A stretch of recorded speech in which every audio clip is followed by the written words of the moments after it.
आपने कभी नोटिस किया, आप 40 साल से मसीह में नहीं थे, आपकी उम्र 50 साल हो गई, आप मसीह में नहीं थे। आप जैसे ही मसीह में आए, अपने लाइफ, अपने परिवार की महिमा के लिए प्रार्थना करने लगे, चर्च में जाने लगे, आपका विरोध होने लग गया। आप लाखों जगहों के ऊपर गए, आपका विरोध नहीं हुआ। आप बड़ी जगह के ऊपर गए, आपका विरोध नहीं हुआ। लेकिन जैसे ही आप चर्च में आए, आपका विरोध हुआ।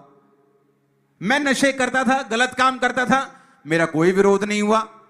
आगे कुछ हाथ मिलाना, घूमना, कोई विरोध नहीं। सब धर्म के लोग आते थे, हम आपस में बात करते थे, मिलते थे, सब जगह कोई विरोध नहीं। लेकिन जैसे ही मसीह में आया, पाप छोड़े, प्रचार किया, लोगों ने विरोध किया। क्यों? आपको कभी समझ नहीं आई ये बात कि मसीह में आने के बाद ही आपका विरोध क्यों होता है? क्योंकि शैतान को पता है आपकी महिमा, आपकी ग्लोरी, आपके परिवार की, आपके शरीर की, वो परमेश्वर ही है जो बना सकता है, रिस्टोर कर सकता है, नया कर सकता है। तो वो क्या करता है? विरोध करता है।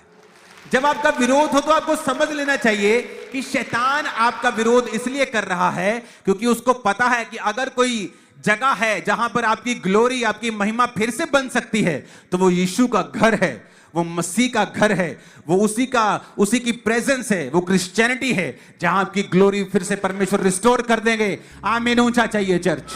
आज आप उस मंदिर की बात नहीं करते जो दीवार में लटका घंटी बजाकर आप प्रवेश करते हो, वहां बकरी और मुर्गी चढ़ाते हो। उससे परमेश्वर को क्या लेना देना है? वो तो इंसानों ने बनाया है और इंसान वहां रहता है। लेकिन वो परमेश्वर जो अपने लिए घर बनाया है, वो उसमें रहना चाहता है, और शैतान चाहता है कि वो इंसानों के अंदर प्रवेश ना कर ले। और उसी प्रकार लोग विरोध करते हैं। तू क्रिश्चियन बन गया, तू पैसे लेता है, तुझे 2 बोरा चावल देके खरीदा गया है, तूने धर्म परिवर्तन कर लिया है, तूने जॉन पीटर नाम रख लिया है, तूने बपतिस्मा ले लिया है, तूने ये कर लिया है, वो कर लिया है। विरोध क्यों होता है? धमकियां मिलता है। क्यों मिलता है? क्योंकि शैतान जानता है अगर ये भवन तैयार हो गया तो जीसस यहाँ एंटर कर जाएगा, और जीसस को एंटर करने नहीं देना है शैतान को। लेकिन हमें बाइबल के वचन के द्वारा रोशनी मिला है, हमें उजाला दिया गया है। उसका वचन हमारे मार्गों के लिए उजाला है। हम जब वचन को पढ़ते हैं, देखें तो यहाँ बिन्यामीन के शत्रुओं ने यह सुना कि बंधुआई से छूटे गए लोग जब मंदिर को बना रहे थे, तो दुश्मन लोग यहूदा और बिन्यामीन के शत्रुओं ने यह सुना। बाइबल कहता है शत्रुओं ने। हमारा शत्रु आज कौन है? हमारा युद्ध मांस और लहू से नहीं, अंधकार की शक्तियों से है जो आकाश पे है, वो शैतान से है। जब देखता है ये बंदा पाप में से निकलकर चर्च जा रहा है, अपने मंदिर को वापस, शरीर को पवित्र करने जा रहा है, इसके शरीर से हर एक गुनाह को ये तौबा करने जा रहा है, तो वो सुनता है और आ जाता है आपके अंदर वापस से खींचने के लिए आपको, आपके घर वालों के रूप में, आपके दोस्तों के रूप में, पॉलिटिक्स के रूप में। तू क्रिश्चियन बन गया, तू चर्च जाएगा तो तेरा ये नहीं होगा काम, वो नहीं होगा।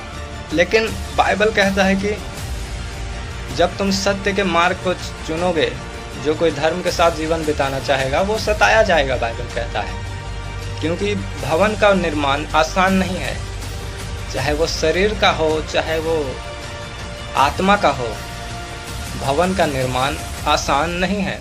जब परमेश्वर का आत्मा हमारे अंदर से उड़ जाता है, इसका मतलब हमारा मंदिर, हमारा शरीर परमेश्वर के लिए टूट चुका है। वो मंदिर परमेश्वर के रहने लायक नहीं है। इसका मतलब वो पाप में हो चुका है। जो शरीर पाप में है, वो मंदिर टूटा हुआ है, यरूशलेम का शहरपना गिरा हुआ है। और नेहमिया ने जब देखा ऐसा स्थान को, यरूशलेम का जो परमेश्वर का स्थान था, वो टूटा हुआ देखा, तो वो रो पड़ा।